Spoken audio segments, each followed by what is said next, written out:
Hello दोस्तों, एक बार फिर से आप सभी का स्वागत है उत्तराखंड की टेस्ट सीरीज़ में। और आज हमारी ये 16वीं टेस्ट सीरीज़ है और आप सभी लोगों से एक निवेदन करना चाहूँगा कि वीडियो को ज़्यादा से ज़्यादा शेयर करें और कमेंट में अपने उत्तर भी बताएं। जो भी आपको यहाँ पे होमवर्क क्वेश्चन दिए जाते हैं उनके उत्तर बताएं। इससे हमें भी मोटिवेशन मिलता है जब आप शेयर करेंगे, अधिक से अधिक लोग देखेंगे। ठीक है, तो देखिए पहला प्रश्न है आपकी स्क्रीन पर, उत्तराखंड का पहला साप्ताहिक अखबार कौन सा था? सॉरी, उत्तरकाशी का पहला साप्ताहिक अखबार कौन सा था? गढ़ रहवार, पर्वतवाणी और रवाई मेल, ये तीनों अखबार उत्तरकाशी से निकलते थे। ठीक है, ये चीज़ आपको पता होनी चाहिए। नहीं भी पता है तो आपको पता चल गई होगी। तो यहाँ से भी आपका एक प्रश्न क्लियर हो जाता है कि गढ़ रहवार उत्तरकाशी से निकलता था, पर्वतवाणी भी और रवाई मेल भी। लेकिन आपको बताना है कि उत्तरकाशी का पहला साप्ताहिक अखबार कौन सा था। तो कमेंट बॉक्स में जरूर आप बताएं कि इसका उत्तर क्या होगा। तो दो प्रश्न है आपके लिए होमवर्क क्वेश्चन में। ठीक है, और नेक्स्ट जो टेस्ट सीरीज आएगी वहां पर आपको इनके उत्तर बता दिए जाएंगे।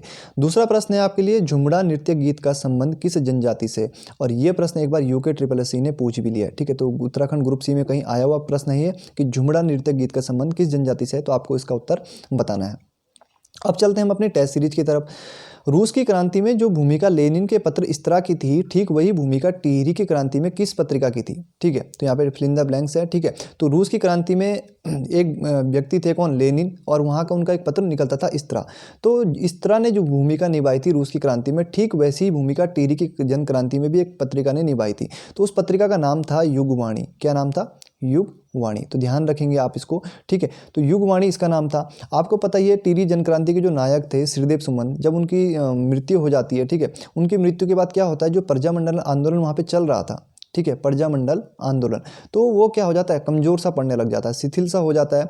माहौल कुछ ऐसा भी नहीं था उस समय कि यहाँ से टिहरी रियासत से कोई पत्र निकाला जा सके, मतलब टिहरी से कोई पत्र निकाला जा सके, पत्र या पत्रिका। ठीक है, इसलिए भगवती प्रसाद पांथरी और गोपेश्वर कोठियाल ने निर्णय लिया कि हम जो पत्र निकालेंगे ना, हम जो पत्रिका निकालेंगे वो टिहरी से नहीं निकालेंगे बल्कि देहरादून से निकालेंगे। क्योंकि देखिए यहाँ पर टिहरी में जो रियासत, टिहरी रियासत थी, यहाँ पर राजशाही का खौफ उस समय कुछ ज़्यादा ही हो गया था। तो इस कारण से यहाँ पर पत्रिका निकालना उन्होंने सोचा कि उचित नहीं है। इसलिए वो क्या करते हैं, देहरादून से इस पत्रिका का क्या करते हैं, उद्घाटन करते हैं। और ये पत्रिका निकलती है 15 अगस्त 1947 को। ध्यान रखेंगे कब निकल रही है, 15 अगस्त 1947 को। तो ये काफ़ी महत्वपूर्ण है कि युगवाणी पत्रिका का जो युगवाणी पत्रिका कहाँ से निकाली गई थी, एक तो देहरादून से, और कब निकाली गई, 15 अगस्त 1947 को। किसके द्वारा निकाली गई? भगवती प्रसाद पांथरी के द्वारा निकाली गई। ठीक है, ये नाम भी आप ध्यान रखेंगे, भगवती प्रसाद पांथरी, और एक नाम और है गोपेश्वर कोठियाल। तो ये आपको ध्यान रखना होगा। तो टिहरी जनक्रांति में इसने बहुत ही महत्वपूर्ण भूमिका निभाई। लेकिन क्या होता है फिर, टिहरी रियासत में इस पत्रिका का प्रवेश ही वर्जित कर दिया जाता है। ठीक है, टिहरी रियासत के राजा क्या कहते हैं कि यहाँ पर इस पत्रिका को नहीं आना, मतलब आने नहीं देंगे, और बाद में वर्जित कर दी जाती है। तो इस पत्रिका ने यहाँ पर जो टिहरी के राजा थे उनके जुल्मों को कागज़ पे उतारा और उसके माध्यम से जनता को जागरूक करने का प्रयास किया। तो टिहरी की जन क्रांति में सबसे महत्वपूर्ण भूमिका किसने निभाई थी, किस पत्रिका ने निभाई थी? युगवाणी पत्रिका ने निभाई थी। तो ये चीज़ आपको ध्यान रखनी है। ऑनलाइन क्लास से जुड़ने हेतु आप संपर्क कर सकते हैं हमसे। ठीक है, और नए बैच 21 दिसंबर से प्रारंभ है, और ये लगभग हमारा अंतिम ही बैच है जब तक कोई नई विज्ञप्ति नहीं आ जाती है। क्योंकि वीडियो के फॉर्म आए हुए हैं वर्तमान समय में, और शायद जून तक उनका एग्जाम हो जाएगा, तो हमें तब तक कोर्स भी कंप्लीट करना है। तो अगर आप जुड़ना चाहते हैं तो 20 तारीख तक हमें बता दीजिए, आप हमें व्हाट्सअप कर सकते हैं, वहाँ पर आपको पूरी डिटेल बता दी जाएगी। किस जनजाति के गोत्रीय घराने को कुरी कहा जाता है? ठीक है, तो काफ़ी महत्वपूर्ण प्रश्न है ये भी कि किस जनजाति के गोत्रीय घराने को कुरी कहा जाता है। तो इसका उत्तर हो जाएगा थारू जनजाति। सीधे सीधे आसान सा प्रश्न है। ठीक है, थारू जनजाति के गोत्र या घराने को कुरी कहा जाता है। थारूओं को एक और अच्छे नाम से जाना जाता है, मलेरिया प्रूफ। ठीक है, क्या जाना जाता है? मलेरिया प्रूफ मानव। मलेरिया प्रूफ मानव के नाम से थारू जनजाति को जाना जाता है। क्योंकि देखिए तराई क्षेत्र में मलेरिया का प्रकोप बहुत ज़्यादा था पहले, और मलेरिया का जब प्रकोप बहुत ज़्यादा था तो थारू जनजाति के लोगों ने इस मलेरिया बीमारी के बीच में भी अपना जो अस्तित्व है वो बरकरार रखा था। इसलिए इनको क्या कहा जाता है? मलेरिया प्रूफ मानव भी कहा जाता है। आवाज़ भी एक जगह है नामक रचना किसकी है? देखिए काफ़ी महत्वपूर्ण है ये प्रश्न, बहुत ही महत्वपूर्ण कहूँगा मैं। ठीक है, मंगलेश डबराल जी की रचना है, और मंगलेश डबराल जी का हाल ही में निधन हो गया। आप सबको पता ही होगा, कोरोना के चलते उनका निधन हो गया। इसी दिसंबर महीने में उनका निधन हुआ है, दिसंबर 2020 में उनका निधन हो गया। तो मंगलेश डबराल जी की रचना है आवाज़ भी एक जगह है। ठीक है, इनकी अन्य रचनाएं भी काफ़ी फेमस है। देखिए पहाड़ पर लालटेन हो गई, घर का रास्ता हो गई, हम जो देखते हैं, नए युग में शत्रु, लेखक की रोटी, कवि का अकेलापन। तो ये सब चीज़ें आपको मैं भी एक ट्रिक के माध्यम से बताऊंगा। ठीक है, जो लोग पहली बार इनकी रचनाएं पढ़ रहे होंगे उनको आसानी से वो रचनाएं याद हो जाएगी। तो आवाज़ भी एक जगह रचना किसकी है? मंगलेश डबराल जी का। जन्म कहाँ हुआ था इनका? टिहरी में हुआ था। ध्यान रखेंगे, टिहरी में जन्म हुआ था। टिहरी के काफल पानी गाँव में इनका जन्म हुआ था। ठीक है। तो इनकी रचनाएं थोड़ा सा देखते हैं ट्रिक के माध्यम से, आपको अच्छी लगेगी तो ठीक है, नहीं लगेगी तो कोई दिक्कत नहीं है, किसी ना किसी को तो अच्छी जरूर लगेगी। अब देखिए मंगलेश नाम के कोई व्यक्ति हैं, ठीक है, आपको ध्यान रखना है मंगलेश नाम के कोई व्यक्ति हैं, आप मंगलेश डबराल को ही ले लीजिए, ठीक है। और इनका घर कहाँ है, देखिए टिहरी में है। टिहरी में, अब मैं इसलिए कह रहा हूँ क्योंकि आपको ये याद हो जाएगा कि हाँ इनका जन्म कहाँ हुआ था, टिहरी में हुआ था। तो मंगलेश नाम का कोई व्यक्ति है, टिहरी में उसका घर है, और घर कहाँ है, पहाड़ों में है, ठीक है। ये पहाड़ मैंने बना रखे ऊपर, देखिए पहाड़ों में क्या इनका घर है, ये पहाड़ों में इनका घर है। इनके बगल में एक घर और है, यहाँ पर इनका एक शत्रु रहता है, ठीक है। वो बहुत ही नए टाइप का शत्रु है, अलग टाइप का शत्रु है, नए जमाने का शत्रु है, आप ऐसे मान सकते हैं, नए युग का शत्रु है। वो कहता है कि मंगलेश भाई तुम एक बार मुझसे मिलने तो आओ, ठीक है, तो मिलने तो आओ। तो मंगलेश जी को लगता है कि मैं काफ़ी अकेला हो गया हूँ, ठीक है। अब मंगलेश जी कौन है, लेखक भी हैं, कवि भी हैं, आपको तो पता ही है मंगलेश डबराल जी क्या हैं, एक लेखक हैं, कवि है। तो अकेलापन, ठीक है, अकेलापन, तो ये क्या है, अकेले हो गए हैं एकदम, ठीक है। आप इस तरीके से याद रख सकते हैं। अब देखिए ये क्या इनका घर है और एक घर का रास्ता है। सबसे पहले तो क्या है, अब अकेले हैं तो भैया पूरे रास्ते में क्या करेंगे, आवाज़ लगाते लगाते जाएंगे, घर में जाएंगे कि नहीं जाएंगे, तो आवाज़ लगाते लगाते क्या करते हैं, घर के रास्ते में जाते हैं। घर में जाते हैं और यहाँ पे पहाड़ों में रहते हैं तो लाइट की दिक्कत है, ठीक है। अपने दिमाग में इस प्रकार से सोच सकते हैं, पहाड़ों में रहते हैं तो कई बार लाइट की दिक्कत रहती है, तो क्या करते हैं, पहाड़ में अपने घर है जो वहाँ पर लालटेन जला लेते हैं और रोटी खाते हैं। रोटी खाते इतने में भैया इनका नए टाइप का जो शत्रु है इनको क्या बोलता है, एक बार आओ, इसको आवाज़ लगाता है, किसको, मंगलेश डबराल जी को, एक बार क्या करो, आओ मुझसे मिलने। तो ये चीज़ें आप अपने दिमाग में जब क्लिक रखेंगे तो आपको आसानी से रचनाएं याद हो जाएगी, ठीक है। अब देखते हैं कौन कौन सी रचनाएं होती है। देखिए मंगलेश डबराल जी, ठीक है, ये नाम आपको याद होगा।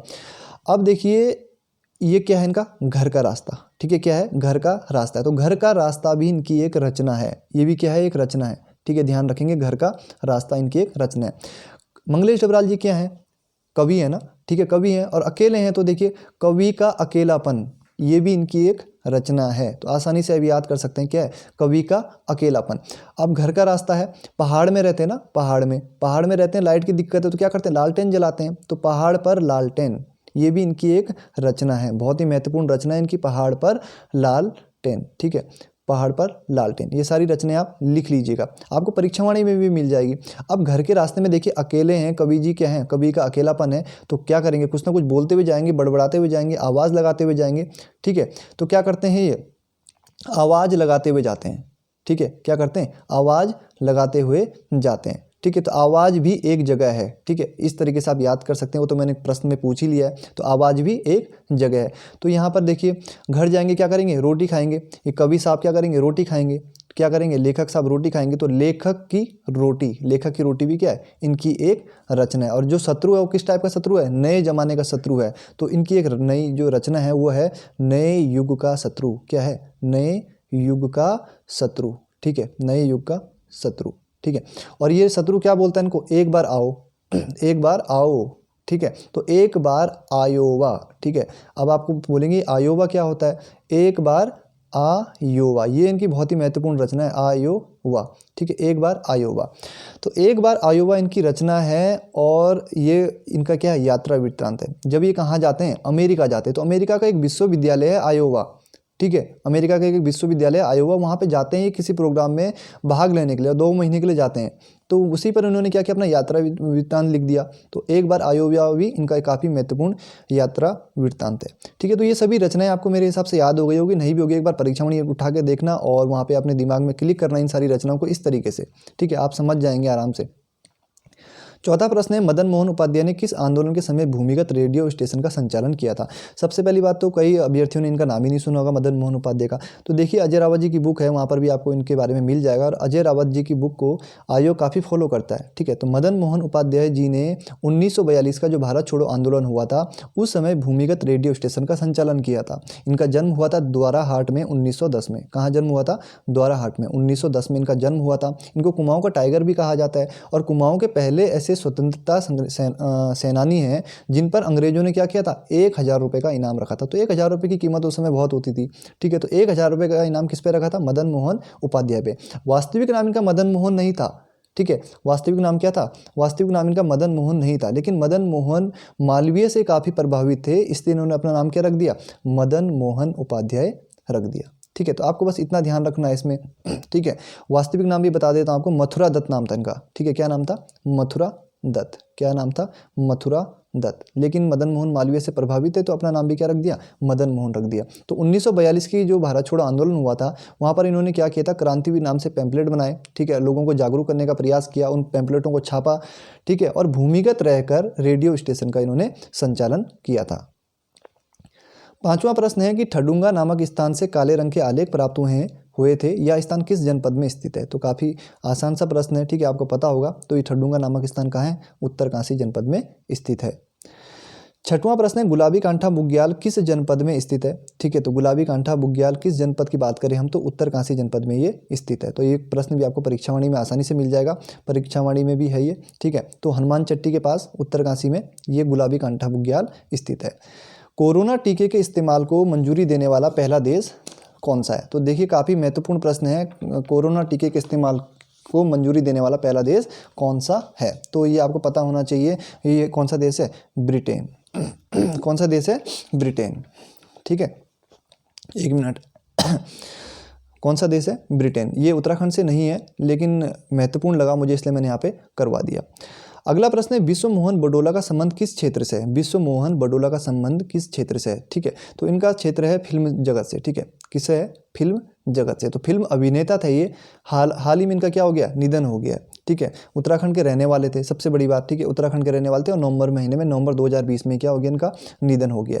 तो इन्होंने काफ़ी अच्छी अच्छी फिल्मों में काम किया। आपने जॉली LLB 2 देखी होगी, ठीक है, जॉली LLB 2 देखी होगी, वहाँ पर इन्होंने बाबूजी का किरदार निभाया था। इसके साथ साथ ये जोधा अकबर में भी थे, ठीक है, जोधा अकबर में भी थे। प्रेम रतन धन पायो एक मूवी आई थी, ठीक है, बॉलीवुड की, ये सभी बॉलीवुड की मूवियाँ हैं। तो यहाँ इन सभी मूवियों में इन्होंने अभिनय किया था। तो विश्व मोहन बडोला का संबंध किससे? एक फिल्म अभिनेता से, फिल्म जगत से इनका संबंध है और नवंबर 2020 में इनका निधन हो गया। तो मूल रूप से उत्तराखंड के पौड़ी से रहने वाले थे, ठीक है। तो बस ये चीज़ें आपको ध्यान रखनी है और कमेंट बॉक्स में ज़रूर उत्तर बताएं और ये भी ज़रूर बताएं कि आपको वीडियो कैसा लगा। आप जब कमेंट करते हैं तो हमारा भी क्या होता है? एक उत्साह बढ़ता है हमारा, हम भी वीडियो बनाने के लिए फिर प्रेरित होते हैं, ठीक है। और इसके अतिरिक्त आप ऑनलाइन कोर्स से जुड़ना चाहते हैं तो हमसे संपर्क कर सकते हैं। इस वीडियो के प्रारंभ में आपको नंबर बता दिया गया। धन्यवाद।